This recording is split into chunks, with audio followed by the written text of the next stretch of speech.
Can a single sanctions decision redraw North Africa's military balance and test the limits of American economic power at the same time? One fact frames the stakes. Algeria has reportedly committed around $7 billion to Russian arms purchases while already fielding some of Moscow's most advanced fighters. This video examines how that choice has placed Algiers directly in Washington's crosshairs and why the outcome could ripple far beyond one bilateral dispute.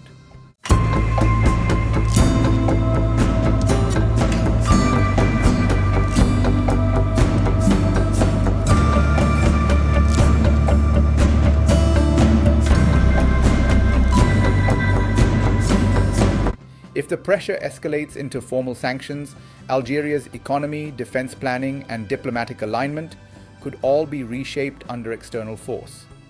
If the threat fails to materialize, other states may conclude that defying Washington carries manageable costs.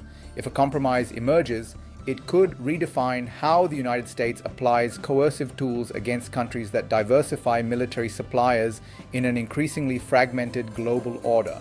The roots of this confrontation lie in decades of Cold War legacies and post-Cold War adjustments. Algeria has relied on Soviet and later Russian weapons since independence, building doctrine, training, and logistics around that ecosystem.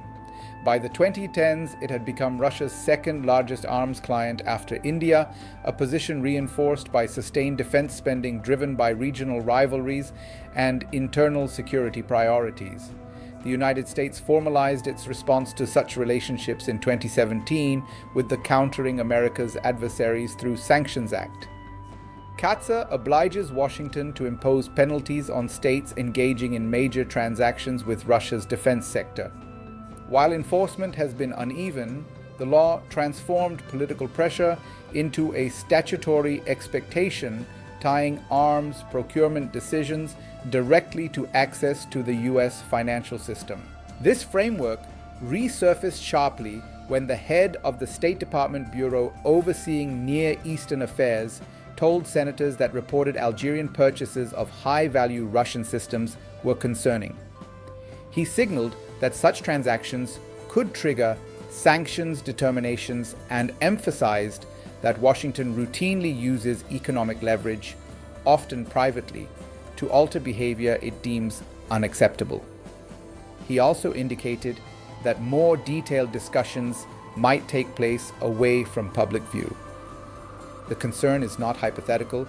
Algeria reportedly signed a major arms package with Russia in 2021, valued at approximately $7 billion. In September the following year, a U.S. Senate report explicitly called for sanctions in response. Since then, deliveries have moved from speculation to reality. In February 2025, Russia began supplying Su-35 fighters to Algeria, making it only the second foreign recipient of the aircraft. That milestone was followed by an even more consequential development.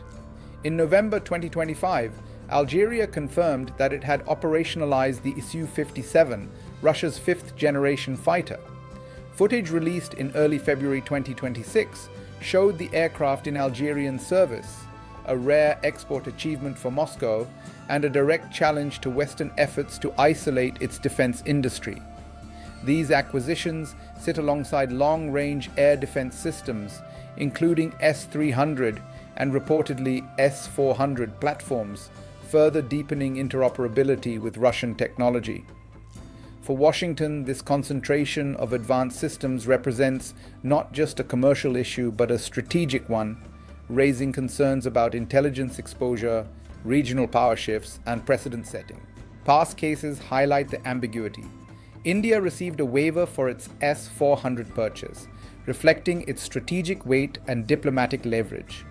Yet New Delhi was explicitly warned against procuring Russian fighters like the Su-35 or Su-57. Algeria, despite acquiring both, has so far avoided comparable penalties, a discrepancy that fuels debate within Western policy circles. What if Washington now chooses to act decisively? Sanctions could restrict Algerian access to dollar transactions, international financing, and certain technologies. Even targeted measures could chill investment and complicate energy exports, a critical revenue source. Such a move would also signal to other potential buyers that defiance carries tangible costs, reinforcing CAATSA's deterrent intent. But there is another scenario. What if sanctions are imposed symbolically or delayed indefinitely? That outcome could embolden states weighing Russian equipment, particularly those already seeking autonomy from Western suppliers. It would underscore the limits of economic coercion when strategic priorities clash and when alternative partnerships exist. Those alternatives are already visible. Algeria has reduced its reliance on Russian hardware over time, increasingly turning to China. It has evaluated the VT-4 main battle tank, acquired Chinese drones, cruise missiles, electronic warfare systems, and naval vessels such as the Type 056 corvette. It has also reportedly procured the HQ-9 long-range air defense system, which in some metrics rivals or exceeds older Russian equivalents. This diversification complicates Washington's calculus. Sanctioning Algeria could accelerate its pivot toward Chinese defense ecosystems, undermining US influence while strengthening Beijing's position in North Africa. It could also strain relations with European states dependent on Algerian energy supplies, even as some of those same governments are said to be lobbying Washington to take a harder line. Another looming factor is timing. Algeria is expected to receive additional Russian platforms, including Su-34M strike fighters, in 2026. Each delivery raises the political cost of inaction for US lawmakers advocating stricter enforcement. At the same time, each sanction threat increases uncertainty for Algerian planners weighing long-term force structure. Beyond bilateral ties, the implications are systemic. CAATSA has become a tool not only of punishment, but of signaling, shaping global arms markets and alliance behavior. How the United States handles Algeria will be read closely in Asia, Africa, and the Middle East, where states increasingly hedge between suppliers to preserve autonomy. As this story unfolds, watch the sequencing. Monitor whether private warnings translate into public designations, whether exemptions are floated, and how Algeria adjusts procurement and diplomacy in response. The balance between coercion and accommodation will reveal much about the durability of US economic power in a multipolar era. Energy considerations add another layer. Algeria is a significant gas supplier to Europe, and any disruption from financial restrictions could reverberate through already tight markets. While sanctions might exclude energy explicitly, uncertainty alone can alter pricing, insurance, and long-term contracts, amplifying geopolitical spillovers well beyond defense procurement and turning a military issue into an economic stress test for partners. These dynamics make timing and signaling exceptionally consequential.